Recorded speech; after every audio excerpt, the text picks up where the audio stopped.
Hello again. Today we are going to make some bases for squares. Well, actually for us they're really rectangles, but you could definitely use a square pan for this.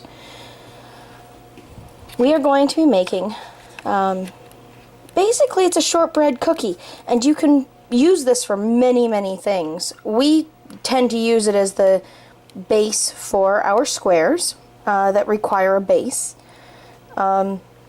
But you could just as easily roll these out, use a cookie cutter, pat it into a round container, dock it, put it in the oven, shortbread cookies. So, to start, I'm actually going to give you the recipe today. In the bowl, I have 1.5 cups of butter that has been softened. To it, I'm going to add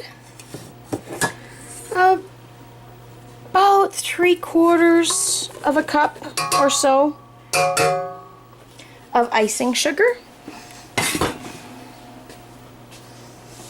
And now, usually I make this with a mixer. You at home don't have to use a mixer. In fact, if you want really nice, tender shortbread, use your hands for this step.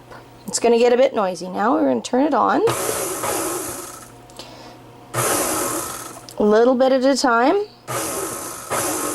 Or, as my daughters say, things go poof. Not in a good way.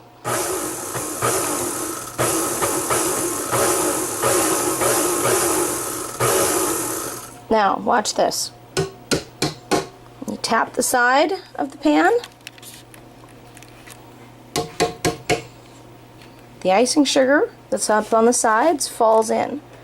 Now, what we're going to do is we're going to add our flavoring. Now, this could be anything, but this is 2 teaspoons of our homemade vanilla. And in another episode, I'll show you how to make that. It's quite simple. But then it also you can guarantee what is in your vanilla. So now we're just going to mix it, and as you can see, it's starting to come together. And there we go, and we just let it go. Give it another tap or 2 on the side. You see the butter is all nicely incorporated. If you have bits that aren't quite incorporated, that's fine because of the next step. Now, the next step, we're going to tip that up. Ooh, looks lovely, doesn't it? We are going to add to this 3 cups of our PCE all-purpose baking mix that has about a teaspoon of xanthan gum in it. Now, this is enough to make 2 9x13 bases. If you want to make a smaller batch, say for an 8x8 pan, you would use 1/2 cup of butter, 1 cup, 1/2 cup of butter, 1/4 cup of icing sugar, 1 cup of your baking mix, or just regular flour. These recipes aren't gluten-free specific. What we use are actually regular recipes that we've converted. And then just about 1/2 teaspoon or so of your flavor. If you want to make the mint flavored, then use mint extract. You could use lime oil. You could definitely use vanilla. You could even use a Jamaican rum flavoring. Anything to flavor this would just be, and it's fantastic. If it's the holidays and you want to make dough, you want to make gingerbread or shortbread that is fancy, you could even crush up candy canes and put them in at this stage and use some mint extract as your flavoring.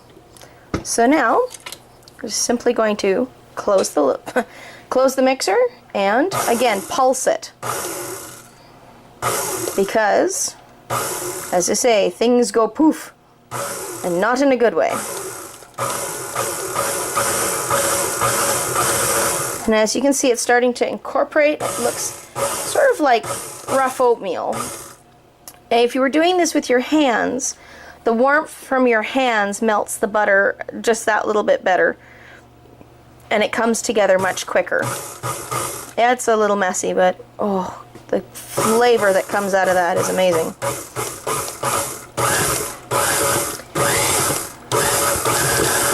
And there we go. We just let that mix, and as you can see, it's coming together. Now, the way you tell whether or not this is done is when all the mix is incorporated. And I can't quite see. There, can you see at the bottom of the bowl? There's no more flour left. That is when you know that it's done. And then we're simply going to lift that up. Take our very handy scraper, which I happen to have laying right here, and you just very carefully press it out. Now, once I make this into a ball, I'm going to weigh it out and divide it. And I'll show you that step. It's not that hard. Now, you've seen me use this scale before. I actually adore this little scale because it's awesome. It gives quite precise measurements, and I can change my unit from grams to kilos to ounces and pounds, and then back to grams. So I'm quite pleased. Now, with this, I'm going to have a look. And as you can see, I've got a piece of wax paper on here that allows me the opportunity to keep my scale clean. Now, those are pretty darn close for weight at 531 and 534. So, now, as you can see, I'll just move that to the side. We have 2 pans already prepared with their parchment paper and 2 balls of the shortbread. Now, some people would go, oh, this is hard to do. It's like a Play-Doh project. You take this, you make small ropes, press them along the top, middle, and bottom. And you have to do it correctly and carefully so that you don't move the parchment paper around, because that just ends up being a mess you don't need. So I'm going to press these 2 into the pans. I had to pause at this point of patting the bases in just to show you something. I watched a video the other day of someone making shortbread cookies, and that's what's prompted me to show you this. She left her finger marks in it, like that. Now, I have a problem with that because it makes for a very uneven base. It doesn't cook properly. Take the time to make it smooth. And the easiest way to do that is with the palm of your hand. And you simply squish. And then you see you have a nice, lovely, flat base. And you go in with your fingers a little bit to finish off the edge bit. But do you see the difference between this and this? This gives you a nice, even, flat base for you to put your filling on. This leaves you craters that cook unevenly.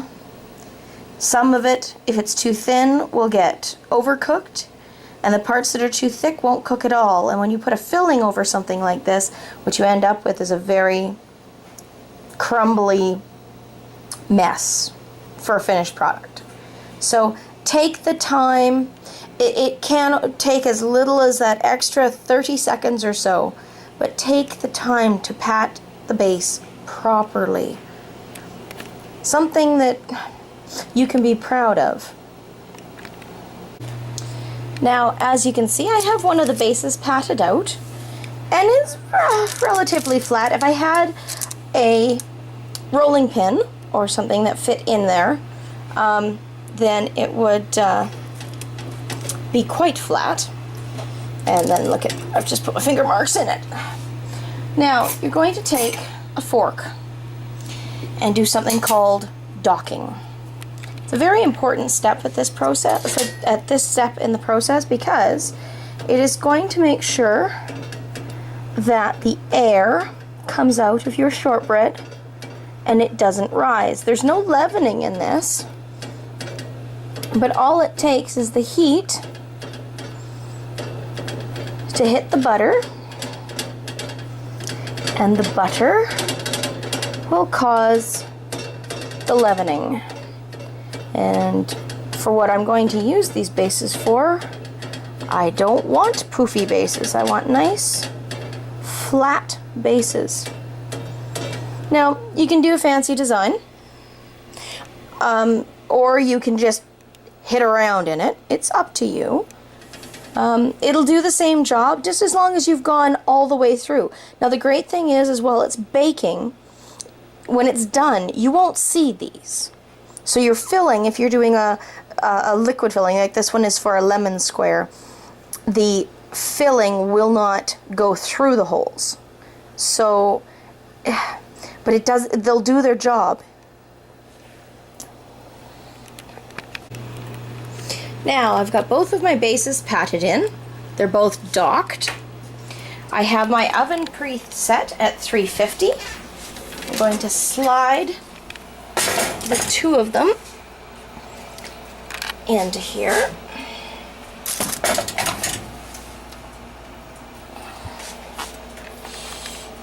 And close the door.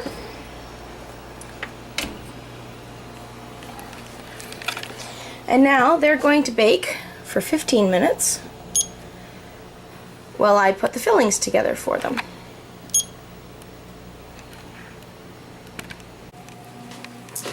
And there you are. 30 minutes in the oven, and the base has finished cooking, and so has the filling.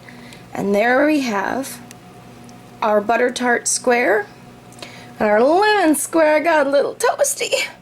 But those little bits of caramelized lemon are phenomenal. So, I hope this helps you and gets you baking. There's nothing better than being able to bake. Take your time. Get your kids to help you with the bases. They're fantastic. Just tell them it's edible Play-Doh. Don't eat it while you roll it out, and put a fancy top on it. You can even just pat the base out, and if you want to, you could always put some chocolate chips on top and bake that for after the base comes out. Put chocolate chips on the top and then bake that for about another 5-7 minutes in there. And then when it's done, take a knife or a palette knife and just smooth it over the top, and suddenly you have chocolate covered shortbread. So with that, have fun and don't be afraid to bake.